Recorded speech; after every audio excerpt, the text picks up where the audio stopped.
todos, bienvenidos a Santos en Liderazgo. El propósito de Santos en Liderazgo es ayudar a santos de los últimos días a estar mejor preparados para liderar. Hacemos esto creando contenido valioso que cubre todo lo relacionado con liderazgo dentro del contexto de la Iglesia de Jesucristo. Exploraremos temas interesantes, compartiremos historias inspiradoras y ofreceremos consejos prácticos para mejorar las habilidades de liderazgo. Recuerda suscribirte, seguirnos en redes sociales y visitar nuestro sitio web para estar al tanto de todo nuestro contenido más reciente. Emprendamos este viaje juntos. Bueno, Eric, gracias por estar acá con nosotros. Es un placer tener el tiempo de conversar con usted, de aprender con usted y conocer sus experiencias. Esta sección del podcast Santos en Liderazgo se llama ¿Cómo lideramos? Y es una plataforma en la que proporcionamos oportunidades para aprender cómo otras personas lideran y las experiencias que han tenido y tratar de aprender de estas experiencias. Nos encantaría conocer un poquito más de usted. ¿Podría contarnos de dónde es, cuáles han sido sus experiencias y cuál es su responsabilidad actual? Sí, claro, muchas gracias. Primero que nada, es un honor para mí poder estar con ustedes esta noche. Gracias por la invitación y una bonita iniciativa que nos va a ayudar a todos, especialmente que somos hispanohablantes, ¿no? Para poder tener más experiencia y aprender juntos. Bueno, mi nombre es Eric Azócar, yo soy de Chile. Nos movimos con nuestra familia acá a Idaho hace 8 años, van a ser ahora un poquito de semanas más, vamos a cumplir 8 años que nos movimos acá. Y bueno, mi esposa se llama Tania y tenemos 3 hijos, Alma, la mayor, que ya está estudiando, se dejó la casa, y nuestros 2 pequeños, que es Mía de 13 años y Isaac de 10 años. Fascinante. Siento que compartimos cosas en común, ¿no? Tenemos 3 hijos. Ajá. Nos mudamos también, no somos originarios de Idaho. Llegamos aquí hace 6 años. 6 años a Idaho. Ajá. Y también tenemos 3 niños, así que... No sé si les pasó a ustedes, pero uno de los motivos por el cual nos movimos a Idaho fue justamente por la fuerza que tenía la iglesia. Sí. Y a diferencia de otras localidades donde quizás la iglesia es mucho más grande y mucha más cantidad de miembros de la iglesia, Idaho nos daba esa oportunidad de tener un ambiente cercano con los miembros de la iglesia sin ser un estado tan grande y tan atiborrado, ¿no? Sí. Y orientado a la familia también. Es un estado que quizás por tener mucha presencia de miembros de la iglesia, tiene también la ventaja de que donde usted va, hay prioridad a la familia. Es cierto. Hay mucha importancia, cuidan mucho esa organización familiar. Y eso es muy bonito para crecer a niños. Sí, yo recuerdo que cuando estábamos viendo nuestros planes a futuro, cuando decidimos que teníamos que salir de nuestro estado de confort para cambiar con nuestra familia, mi esposa tuvo la oportunidad de visitar Idaho alrededor de 2 años antes de que nos moviéramos. Interesante. Entonces ella vino y fue a ver las escuelas, fue a ver cómo era la infraestructura, cómo eran los barrios, y fue a la iglesia, ¿no? Ajá. Entonces pues ella me llamó y me dijo, "This is the place". Este es el lugar, me dijo. Así que nos encantó y siempre comparto eso. Nosotros nos movimos aquí a Estados Unidos, no por Estados Unidos, nos movimos por Idaho, lo que nos ofrecía. Así que estamos felices de hace 8 años viviendo acá. Fascinante. No, pues qué bueno que también nos mudamos para poder tener la oportunidad de conocerle. Gracias. Sí. Fíjese, Eric, que cuando yo lo conocí, usted estaba sirviendo en el Quórum de Elders. Sí, yo era el segundo consejero del Quórum de Elders en ese tiempo. Bueno, mire, yo pensaba que usted era el presidente. Ajá, no, yo era el consejero, sí. Pero justo me tocó dar la clase esa vez que usted fue. Correcto, quizás por eso yo asumí inmediatamente que usted era el presidente. Ajá. Así fue como yo lo conocí. Sí, entonces, además de servir en una presidencia de Quórum de Elders, ¿qué otras oportunidades de servicio, de liderazgo ha tenido usted? Wow, he tenido grandes bendiciones, oportunidad de servir y bueno, han sido muy significativas, todas ellas, desde que fui misionero hasta cuando volví. Tuve la oportunidad de servir con grandes hombres en obispados, consejero del barrio, después me llamaron en Chile como obispo, tuve la oportunidad de servir en el sumo consejo y ahora mismo estoy sirviendo en el sumo consejo. en mi estaca. Y es desafiante porque el inglés es mi segunda lengua, entonces mi estaca es de inglés, al igual que la de ustedes, entonces Sí. participar en las reuniones y en los consejos, en un idioma distinto, en la mañana temprano, pero son cosas que estos desafíos que a uno le ayudan a crecer y a motivarse. Y adicionalmente, junto con mi esposa, servimos como directores del Centro de Recursos para el Valle del Tesoro, que es una nueva iniciativa que la iglesia está animando en esta parte de Idaho para todas las personas, tanto miembros como no miembros de la iglesia, para poder tener información de cómo poder asociarse mejor con la comunidad y con la cultura de Idaho, ¿no? Como ustedes saben, es diferente a nuestras culturas, la forma de hacer. Incluso hablábamos hace un tiempo atrás con algunas personas que estaban interesadas en conocer del Centro de Recursos. A veces tan simple como la temperatura, ¿cierto? Estamos acostumbrados en Celsius y acá es en Fahrenheit y no saben hacer la conversión o cómo hacerlo, o que la velocidad se mide en millas, no en kilómetros, y a veces la gente que viene recién llegando está un poco confundida, y solo una conversación puede hacer gran diferencia. Y adicionalmente hay muchos recursos que están disponibles de la comunidad y de la iglesia para apoyar a la gente que viene y que mucha gente no lo sabe. Entonces es un bonito desafío. Ya en un par de semanas tuvimos que postergar la inauguración para enero, así que el 19 de enero del 2025 va a ser la gran inauguración y ustedes están cordialmente invitados. Ya saben, el 19 de enero la gran inauguración del centro de servicios aquí en el Valle, del Tesoro. Y va a estar en Nampa, están todos invitados. Si están por aquí del sector, hemos tenido familias de Star que nos han llamado, se han comunicado y quieren participar, así que no, todos bienvenidos. Es fascinante, la información hace la diferencia, tener la información correcta hace la diferencia. Por eso son muy buenas estas iniciativas como este podcast, de poder compartir, porque exactamente tener acceso a experiencias, conversaciones, marca la diferencia. Por supuesto. Entonces, usted viene de una trayectoria de servir en liderazgo en Chile y también tener la oportunidad de servir en liderazgo aquí en los Estados Unidos. ¿Cómo ha sido esa trayectoria? ¿Cómo ha sido el servir como líder en un entorno hispano, pues donde somos, ¿no? Y esa transición, ¿cómo ha sido para usted? Increíblemente es diferente, ¿no? Quizás no porque la iglesia es diferente, porque son los mismos programas. Generalmente las mismas funciones que realizaba en Chile como obispo fue las que realicé aquí sirviendo como obispo también, ¿no? Pero el tiempo que uno dedica, siento que rinde más aquí en los Estados Unidos, ¿no? El hecho de la cercanía con el trabajo. Les pongo un ejemplo. Cuando yo vivía en Santiago, yo trabajaba en negocios y tenía que desplazarme alrededor de 1:30, 2 horas a veces, desde mi casa hasta mi trabajo. Y después de vuelta a casa era lo mismo. Muchas veces ese viaje no era a casa, era directo a la iglesia. Nosotros empezábamos en ese tiempo la mutual, ¿cierto? Las reuniones de jóvenes a las 8 de la noche, porque era la hora en que la mayoría de los líderes y jóvenes ya habían vuelto de sus estudios, de sus trabajos y podían llegar a la capilla. Estamos recién empezando la mutual a las 8 de la noche. Wow. Entonces, claro, después de eso venían tiempos de entrevista, algunas reuniones de consejo. Entonces, servir en Chile, a veces teníamos reuniones de obispado que terminaban hasta las 3 de la mañana. Y después teníamos que estar ahí manteniendo despierto al miembro del obispado para que no se quedara dormido y nos fuera a dejar a casa, ¿no?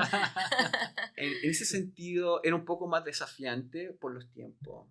Aquí en Idaho por lo menos, ¿no? Es la realidad que yo conozco en Estados Unidos. El hecho de manejar 15 minutos, 20 minutos al trabajo, volver, tener un tiempo en casa, cenar con la familia, después ir a la iglesia y dedicar tiempo, siento que lo hizo más disfrutable el servicio. Ahora el sacrificio y el esfuerzo que pude ver en Chile y en Argentina como misionero también, tuve la bendición de servir 6 meses como presidente de Rama, ver cómo los miembros sacrificaban realmente su tiempo para poder servir era increíble, ¿no? Caminar 45 minutos para ir a la iglesia, para una reunión, porque no tenían carro en Argentina para llegar al lugar de la reunión, y lo hacían abuelitos, a veces hermanos de edad con bastón, y caminaban los 45 minutos y estaban ahí presentes. Entonces cuando de repente hace frío aquí, o está rico estar en casa, está calentito y no tener que salir al auto que está frío todavía. Yo me acuerdo de sus hermanos y digo, bueno, si ellos podían caminar 45 minutos con un bastón para llegar a la capilla de Villa Allende en Córdoba, como yo aquí que tengo mi carro y me puedo desplazar en 5 minutos a la capilla, no lo voy a hacer. Entonces, quizá esa es la diferencia, ¿no? Siento que disfruté un poco más el servicio producto de estas facilidades que nos brindan. La tecnología ha ayudado mucho últimamente también. Sí. Antes, si uno tenía que contactar a un hermano, no quedaba otra que ir a su casa en Chile. Cuando yo me bauticé, yo tenía 16 años, no existían celulares. La gente, si no tenía teléfono en su casa, uno tenía que ir a verlo. Y no, esa era la relación.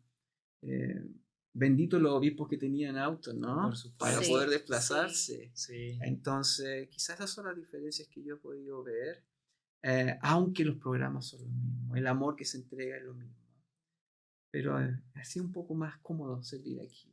Quizás esa capacidad, Eric, de adaptarse Uh-huh. a ser un líder a la manera del Señor Uh-huh. en el llamamiento y en el lugar donde Él nos necesite, nos da oportunidades de crecer en nuestro liderazgo, ¿no? Uh-huh. ¿En qué ocasiones le ha tocado a usted quizás tener que adaptarse a las necesidades que usted está mirando en determinada organización que ha servido?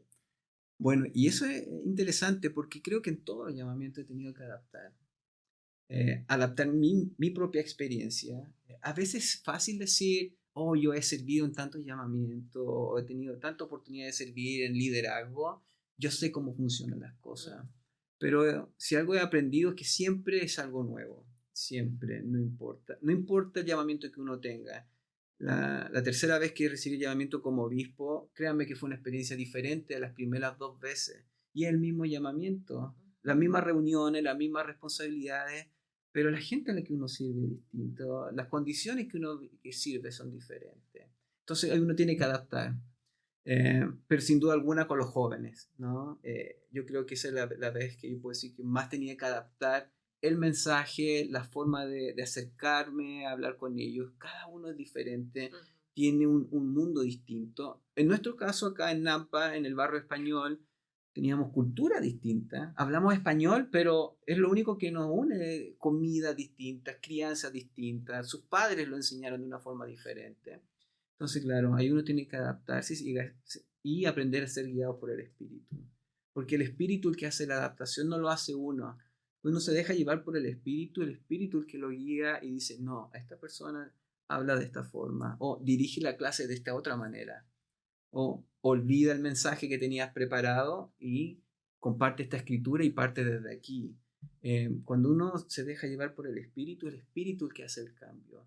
Y es cuando uno modifica el mensaje o modifica la forma en que uno lo está entregando. Completamente, sí. Sí, fíjese, Eric, que lo que usted dice es bien relevante porque uno puede tener la tendencia a pensar, soy yo el que hago el cambio, soy yo el que estoy creando el cambio, la influencia, pero cuando uno realmente entiende que es el Espíritu el que hace las cosas realmente salen mejor, ¿no? Sí. ¿Recuerda usted alguna experiencia en la que usted como líder tuvo que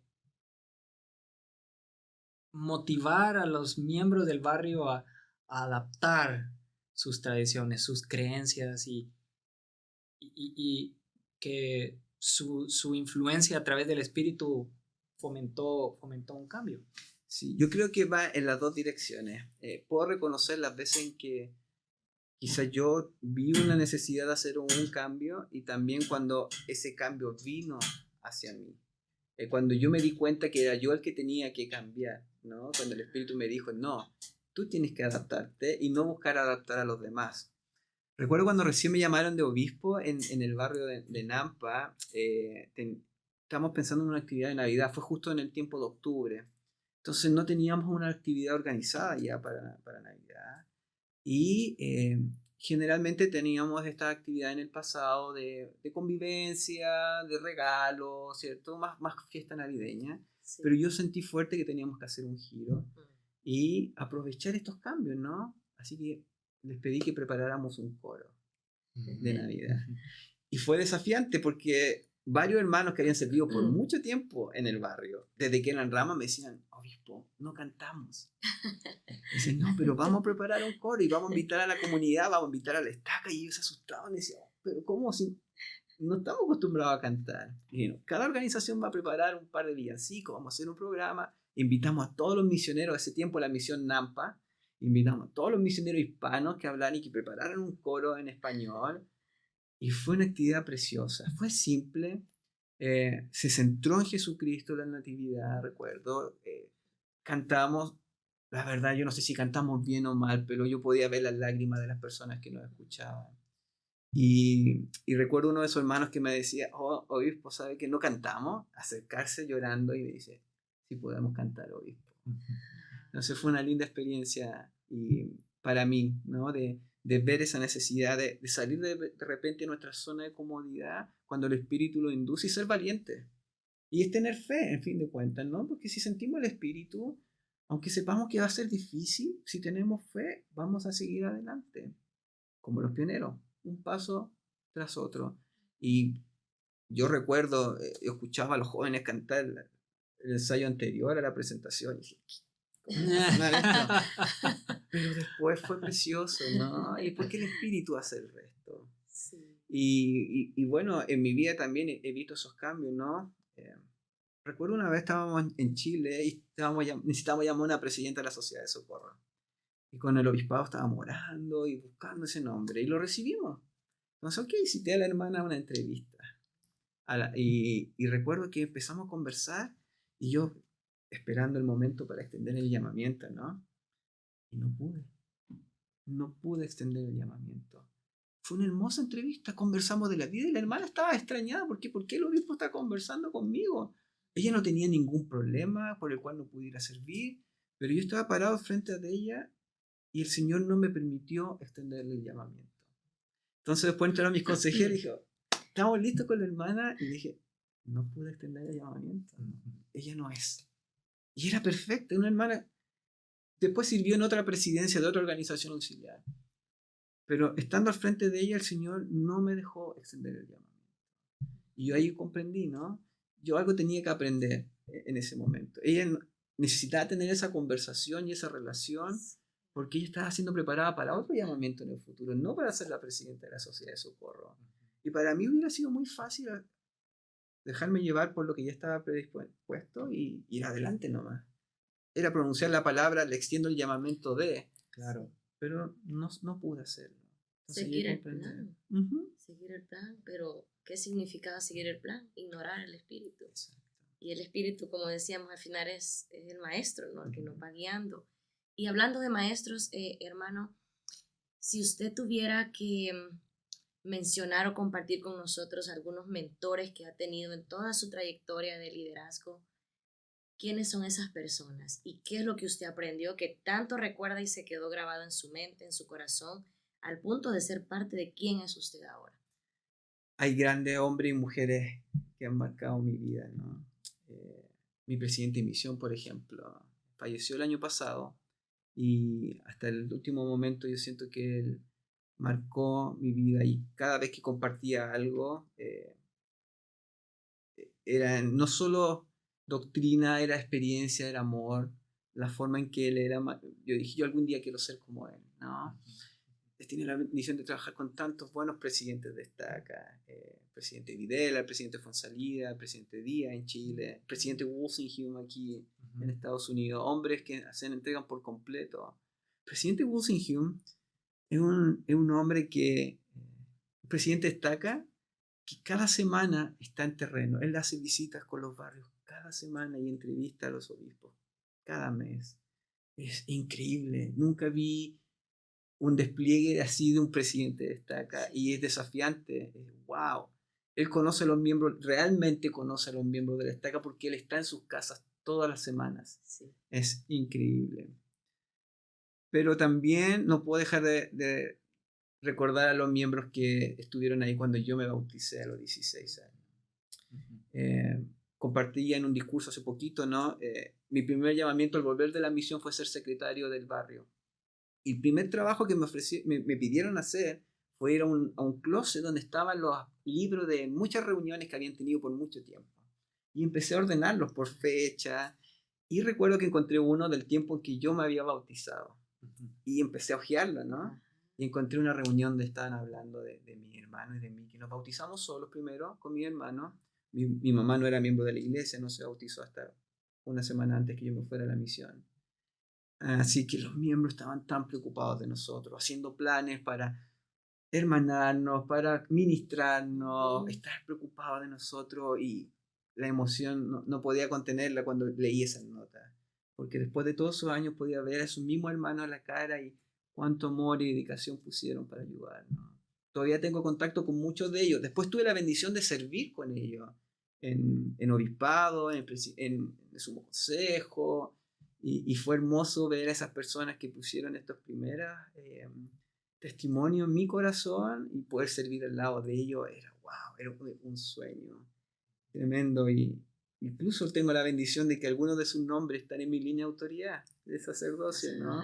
Entonces, a veces cuando he tenido que ordenar a alguien acá, le he mandado un mensaje: hay otra persona ahora que tiene tu línea de autoridad, pero ahora aquí en Estados Unidos, y se mantiene el legado. Y para mí es un honor llevar su nombre junto al mío, ¿no? Porque marcaron mi vida por siempre.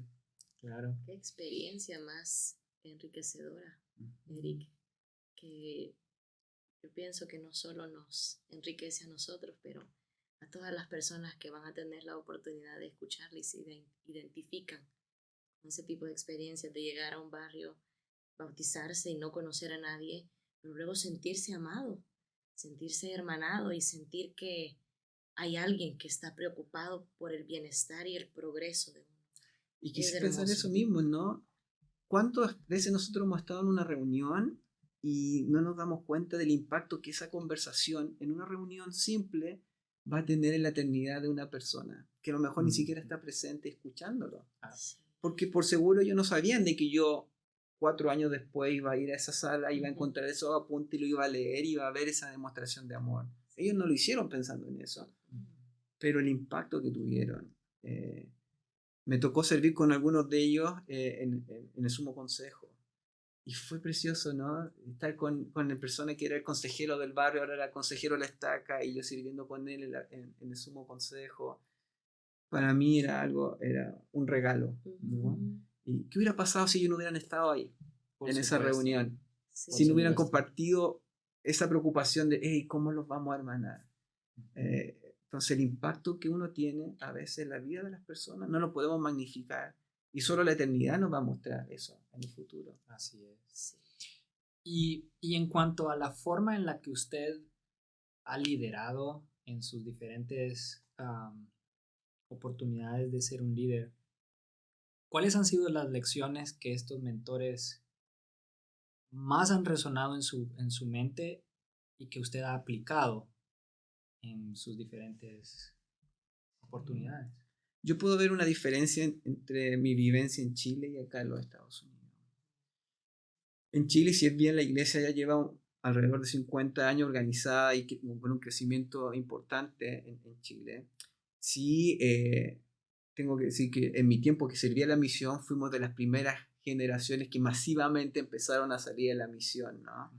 Entonces, muchos de los buenos líderes que dirigían la iglesia, en el tiempo donde no habían capacitaciones online, los manuales no estaban disponibles para todos, era por el propio sentimiento que ellos tenían. Entonces, quizás lo que más aprendí de ellos era la importancia de seguir las normas y conocerlas, ¿no? Estudiarlas. Me acuerdo siempre en Chile el hincapié en tenemos que estudiar el manual, tenemos que saber las directivas para poder guiar a la gente. Si no conocemos las normas, ¿cómo lo vamos a poder hacer servir, no? Y quizá acá, de lo que he aprendido de estos buenos líderes aquí en Estados Unidos, es la importancia del amar, ¿cierto? De ir y simplemente decirle a las personas, le amamos, abrazarles, entregarles cariño, entregarles afecto. Conocí mucha gente que su formación militar en ese tiempo, que fueron conversos, le ayudó mucho para poder implementar cierto el orden que debía tener la iglesia en un comienzo. Pero acá la iglesia ya tiene mucho más tiempo, entonces Sí. el enfoque en el amor, el enfoque en el servir, en el enfoque es una forma de ver diferente el liderazgo, ¿no? Totalmente, Es totalmente. muy interesante, sí. Y de hecho podemos verlo en la iglesia a nivel general, ¿no? Nuestros apóstoles, cómo nos enseñan de amar, de ministrar con amor. Eh, para mí el cambio de la orientación familiar y el programa de hermana visitante, ¿cierto? Sí. A ministrar es un ejemplo del amor primero, ¿no? ¿Cierto? No es una visita, no es una amonestación, no es un mensaje, es ahora amar, es darnos nosotros mismos cuando estamos en contacto con quienes nos toca ministrar. Y para mí eso es amar, nos están invitando a amar a la gente. Sí. Y qué mejor manera, ¿no? de comunicarnos, especialmente cuando estamos en este país donde todos tenemos culturas diferentes, como usted decía, tradiciones distintas, muchas veces hasta idiomas que no coinciden, o aunque hablamos todos el español, hay una palabra que no nos suena igual a todos. Entonces, el hecho de tener este lenguaje universal, ¿no? Del amor, que sí o sí nos va a conectar, Es cierto. eso es una forma muy práctica, ¿no? Y efectiva de saber que como líderes del Señor podemos hacer su voluntad. Es cierto. Y en su camino, hermano, de líder, ¿qué prácticas o hábitos ha vivido usted que le han permitido continuar creciendo en su liderazgo? Wow. Pensando en un patrón, creo que lo más importante es mantenernos espiritualmente fuertes, primero nosotros mismos, porque no podemos ayudar a alguien más si nosotros no nos estamos preocupando por nuestra espiritualidad. Y en llamamiento de liderazgo es muy fácil dedicarse a unas responsabilidades y olvidarse de nutrirse de uno mismo. Recuerdo la primera vez que serví como obispo, en una entrevista con el presidente Díaz, mi presidente está acá, Raúl Díaz, le dije: presidente, me siento mal, me siento indigno. ¿Qué pasa, obispo? Es que no he podido leer la Liaona los últimos 2 meses, y era algo que yo hacía constantemente los mensajes, porque en ese tiempo no había medios digitales para leer los mensajes de la conferencia general. Y me dijo: obispo, usted está esforzándose por servir a los demás. Haga lo que más pueda para sentirse bien con el Espíritu y el Señor va a hacer esto.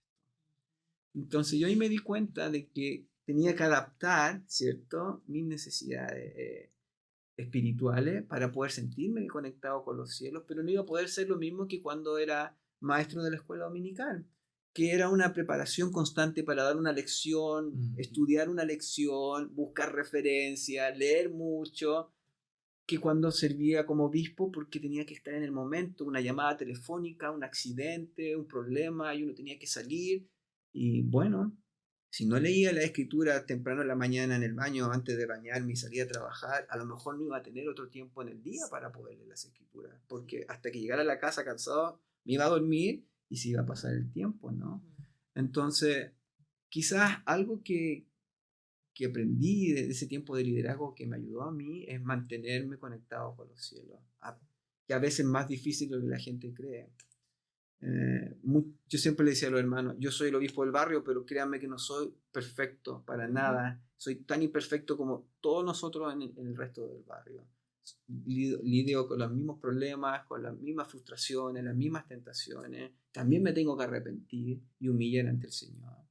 Y es la verdad, ¿no? Y yo creo que es importante que hagamos sentir eso a los hermanos. Nos ayuda a hacernos más cercanos con quienes nosotros lideramos, ¿no? Independiente del llamamiento que sea. No solo los obispos, un presidente de quórum, una presidenta de sociedad de socorro. Es compartir nuestras propias experiencias con ellos y que nos conozcan. Porque así también va a haber una empatía y nos van a entender más cuando nos llamen por teléfono y a lo mejor no contestemos a la primera llamada, ¿no? Claro. Porque van a saber: oh, sí, ellos están afuera, están estudiando y trabajando, tienen 2, 3 trabajos, sus niños están saliendo de la escuela, tienen enfermo algún familiar, la realidad que sea. Pero si nosotros nos encerramos nosotros mismos y no nos abrimos con quienes servimos, ellos tampoco nos van a conocer y no va a Por haber esa supuesto. conexión. Yo recuerdo Alma y Amulek, ¿no? Alma fue y se presentó. ¿Y qué hizo Alma? Alma se quedó con Amulek a vivir. Amulek aprendió lo lindo que era predicar el Evangelio, no porque vio a alguien lejano, él convivió con Alma, él vio cómo era su dinámica, cómo lo hacía, y él dijo, yo quiero hacer lo mismo. A veces tenemos que aprender eso, ¿no? Dejar que las personas entren a nuestras vidas, que nos conozcan con nuestra imperfección y nuestras virtudes, para que ellos tengan el deseo de seguirnos. Si no, va a ser difícil tener esa conexión. Sí, pienso que hablar de la conexión entre el líder y aquellos que lideran es una de las cosas más importantes, porque liderazgo es influencia. Una persona, un buen líder es un líder que es capaz de influenciar la vida de otras personas y al mismo tiempo verse influenciado por aquellos a quienes sirve, ¿no? ¿Cómo usted daba prioridad al desarrollo de otros líderes que estaban bajo su mayordomía? Yo creo que eso es lo más difícil para uno cuando preside o cuando dirige, ¿no? Es muy fácil hacer las cosas por uno mismo, aunque eso genera una carga y un estrés, trabajo tremendo.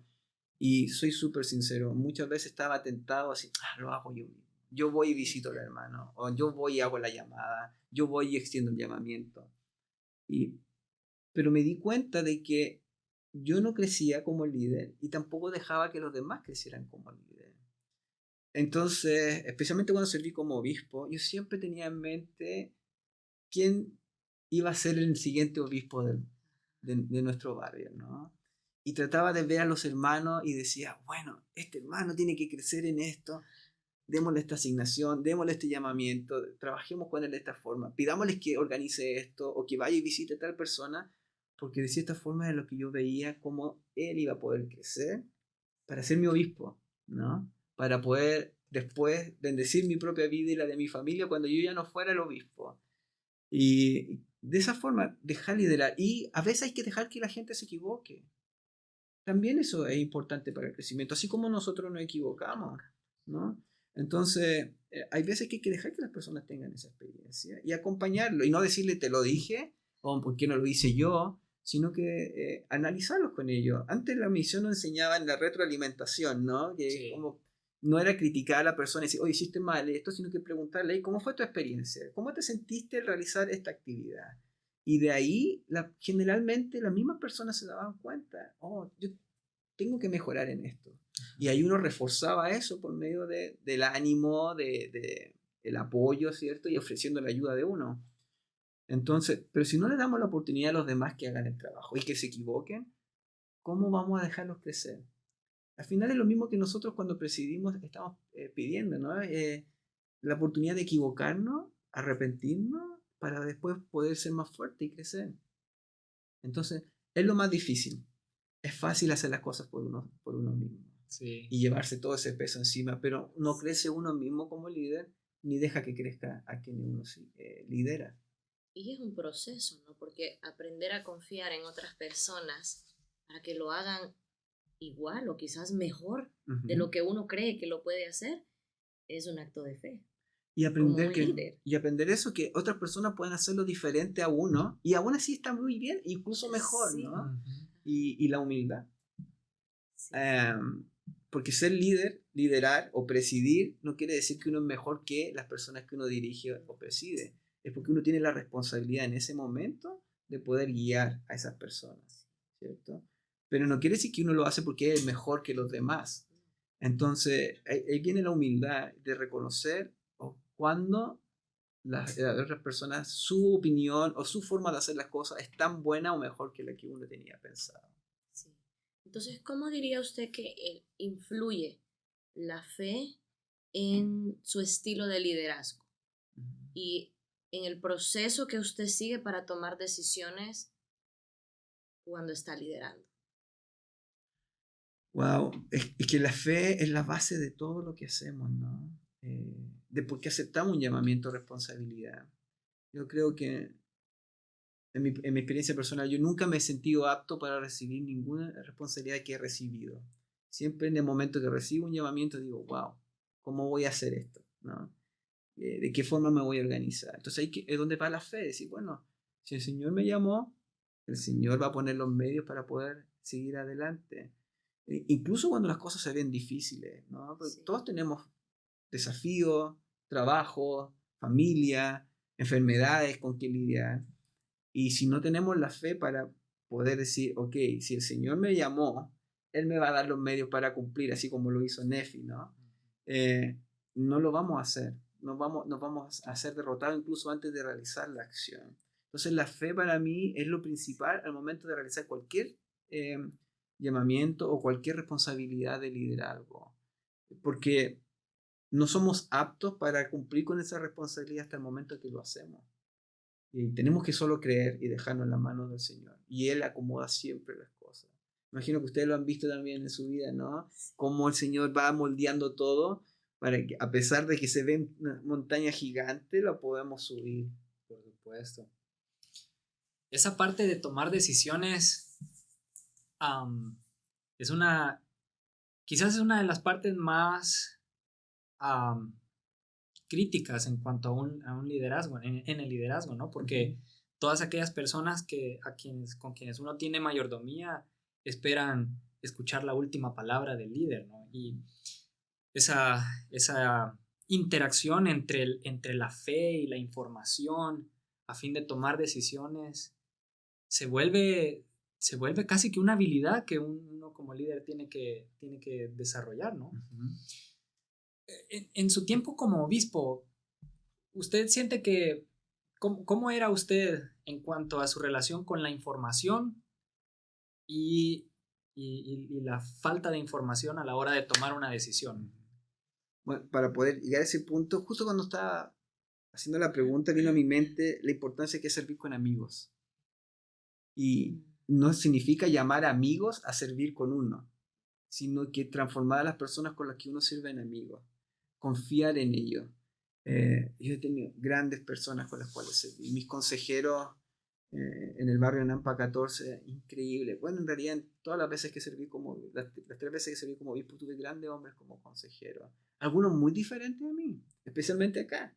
Diferente cultura, diferente nacionalidad, diferente background, pero en fin de cuentas, éramos amigos. Yo no servía con un consejero y otro consejero, servía con mis amigos. Nuestras reuniones de consejo eran reuniones de amigos y era tan cómodo que podíamos expresarnos con la tranquilidad de que estábamos hablando con amigos. Cuando tenemos esa relación de amistad con quienes servimos, la comunicación fluye. Y fluye porque hay amor, hay una relación, hay un nexo que la convierte, que la lleva, ¿no? Ahora, hay que cuidar las relaciones de amistad. No porque uno sea amigo de una persona, esa persona no se va a disgustar con uno, ¿no? Generalmente los amigos y la familia son las personas que más se fijan en nuestras imperfecciones. Es natural, compartimos más tiempo con ellos, ¿no? Claro. Pero ahí también viene la humildad de reconocer, así como mi amigo se equivoca, yo también me equivoco. Pedir perdón y mantener ese lazo primordialmente ante nada, ¿no? Ante nada mantener ese lazo de amistad. Cuando existen estas conexiones es cuando la información fluye de forma natural. Es cuando uno tiene la tranquilidad de que si pasa algo, esta persona va a estar ahí y me va a decir, o va a hacer lo mismo que haría yo en el lugar si yo estuviera presente. Esa es la mayor tranquilidad. Es tan lindo cuando servía como obispo y, no sé, tenía que estar fuera de la ciudad o las vacaciones. Y decía, wow, todo está bien en el barrio. No me llamaron por teléfono, nada. Todo pasa, todo. ¿Por qué? Porque las personas que están sirviendo ahí, y no solo los consejeros, el resto del consejo de barrio, sí, va a ser lo mismo que haría si yo estuviera ahí presente, ¿no? Entonces, para eso, esta relación de amistad genera esa comunicación y esa confianza. Eso yo pienso que son 3 hilos conductores importantes. Nuestra relación de amistad, la comunicación y la confianza que fortalecen el liderazgo dentro de una presidencia. Es bien clave. Es bien clave. como usted lo dice, ¿no? Trabajar con amigos, crear esa relación de amistad que fomenta un ambiente de revelación, ¿no? Ujú. El de Bernard ha enseñado, el consejo de barrio debe ser un consejo de revelación. Ujú. Cuando uno llega, no debe recibir revelación. Y hablando del consejo de barrio, ¿no? Um, cuando habían ocasiones en las que todos estaban jalando para puntos distintos, Ujú. ¿no? ¿Cómo hacía usted para ayudarlos a que todos llegasen a estar alineados en una misma visión? Ujú. Bueno, volvemos al punto anterior. No lo hacía yo, lo hacíamos todos, ¿no? Y la ayuda de mis consejeros era primordial en ese asunto, ¿no? Si nosotros teníamos una buena comunicación y sentíamos lo que debíamos hacer previamente, nos ayudábamos mutuamente para poder encauzar el consejo de barrio. Y como en cualquier consejo, hay diferencias, ¿no? Diferentes puntos de vista, diferentes prioridades, porque la prioridad de la sociedad de socorro es distinta a la de la primaria, ¿no? Su enfoque está en los niños, su enfoque está en las hermanas o en la familia. Entonces, a veces tratar de unificar esas prioridades, cuando tomamos decisiones de cómo implementar una actividad, cómo utilizar el presupuesto, cómo utilizar mejor el tiempo que utilizamos en la capilla para administrar, se hace difícil en el sentido de llegar a esos puntos de encuentro. Cuando las cosas estaban muy difíciles, orar y traer el Espíritu, ¿no? A veces hay que aceptar de que en un consejo de barrio no vamos a lograr cerrar un punto. Bueno, lo dejaremos pendiente, seguiremos orando, si tendremos que ayunar, ayunaremos y volveremos al otro consejo de barrio y volveremos a buscar la revelación del Señor. Compartía nuestro presidente, el primer consejero de nuestra estaca, hace una semana atrás compartía en el consejo de estaca el proceso de revelación y nos compartió un mensaje del Elder Eyring en ese tiempo, cuando fue recién llamado al quórum de los 12. Y en su primera reunión él se dio cuenta cuán diferentes puntos de vista tenía el consejo de los 12 y él estaba impresionado, con puntos de vista muy distintos, diferentes a cosas que tenían que decidir. Entonces el presidente Benson en ese tiempo dijo, ok, vamos a parar aquí, siento que hay alguien que no está completamente de acuerdo, entonces no vamos a tomar la decisión final, vamos a esperar el próximo consejo, comité ejecutivo, ¿no? Y un apóstol levantó la mano y le dio la gracia al presidente de la iglesia, porque esa persona era la que no se sentía completamente cómoda con esa decisión. Entonces hay veces que tenemos que aceptar de que no vamos a lograr un acuerdo en algún punto. Y cuando es completamente necesario, bueno, ahí uno tiene que utilizar las llaves que uno recibe para presidir y dirigir y buscar la revelación. Y si uno está seguro, decir, hermano, esto es lo que yo siento. Necesitamos tomar esta decisión ahora y lo vamos a hacer. ¿Me apoyan? ¿Cierto? ¿Y qué hacen los amigos cuando uno toma una postura de esa forma? Claro. Un amigo dice, bueno, puede que yo no esté seguro, pero mi amigo es mi obispo, es mi presidente de quórum, yo lo sostengo, voy con él a lo que vaya. Confío en él. Entonces, por eso es importante, pero no podemos utilizar esa herramienta cada consejo o cada decisión, ¿no? Porque el Señor no trabaja así, si no, no habría consejo. A veces tenemos que aceptar de que necesitamos más tiempo. Sí. Sí. Y ahora que usted es parte también de un consejo, ¿cómo ha sido esa experiencia? Con tanta variedad, ¿no? Donde usted hablaba al principio de el idioma y pues la cultura, pero al final es tratar de llegar todos a esa unidad, unificación. ¿Cuánto tiempo lleva sirviendo en el Sumo Consejo y cómo ha sido esa adaptación y ese cambio para usted de lograr llegar a ser uno con ellos? Bueno, ha sido fácil, no ha sido difícil. Va a ser un año de que estoy sirviendo en el Sumo Consejo. Y como decía, es algo nuevo, porque culturalmente es distinto a lo que había vivido. Sí. Primera vez que sirvo en una unidad que no habla mi idioma, ¿no? En la estaca, las reuniones son en inglés, ¿no? Somos el único barrio que hablamos español en nuestra estaca. Y aunque hay otro barrio de Tonga que hablan tongano, la estaca funciona en inglés, ¿no? pero nuestra presidencia estaca es tan buena que ha preparado el camino para que los hermanos que somos de otras culturas podamos servir y sentirnos bienvenidos. No soy el primero de mi barrio que sirve en el Sumo Consejo, ni soy el primer líder de nuestro barrio que sirve al estaca. Nuestra presidenta de Sociedad de Socorro fue llamada hace un mes atrás, es de nuestro barrio y está sirviendo como presidenta de Sociedad de Socorro para toda la estaca. Hay una hermana que es secretaria de una organización auxiliar, otra hermana que es consejera de la primaria de la estaca. Estamos completamente integrados como barrio en nuestra estaca. Y la gente de nuestra estaca nos ama, entonces es difícil no sentirse bienvenido. Entonces yo hago lo mismo que hacía en el barrio con mi hermano del Sumo Consejo. Aunque no es su cultura, yo a cada uno lo abrazo. Y hay hermanos, 70 y tantos años, que están así al principio, pero ahora ya esperan mi abrazo y me abrazan. Y el hermano Wasden, tan bueno él, el domingo se acercó y me pidieron participar en compartir alguna experiencia en la reunión de consejo. Y después se acercó, me abrazó y me dijo, me encanta escuchar tu acento, me dijo. Wow, es tan lindo escuchar tu acento en las reuniones. Gracias por hablar en inglés. Entonces, ¿cómo no me voy a sentir bienvenido? Entonces, yo no he hecho nada. Yo he sido como soy, pero ellos me han aceptado. ¿Por qué la Iglesia del Salvador? En el centro de recursos que estamos armando ahora, están todos tan involucrados en la estaca, todos queriendo ayudar. ¿Qué hacemos, hermano Soccer? ¿De qué forma ayudamos? Yo me encargo de gestionar esta parte, yo me encargo de gestionar esta otra cosa. Entonces, yo me siento en casa. Yo me siento en casa y estoy agradecido de que ellos me han recibido muy bien a mí. La clave es la presidencia de estaca. Cuando tenemos una presidencia de estaca inclusiva, no nos hace sentir extraños, forasteros, ¿no? Y nuestra presidencia de estaca siempre nos ha hecho sentir como en casa.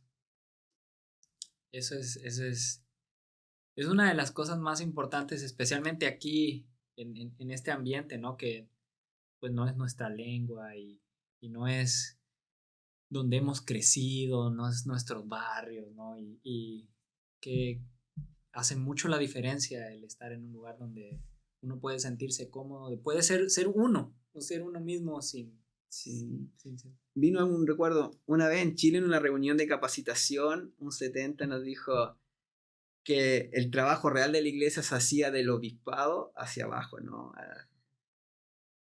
Y el presidente Walsingham, mi presidente de estaca, me enseñó lo contrario. Yo me siento humilde frente a él. Así que si hay presidentes de estaca escuchando, trabajen tan fuerte como trabajan su obispo. Ojalá yo tuviera la capacidad de ministrar que tiene el presidente Walsingham, el amor que tiene para entregarse.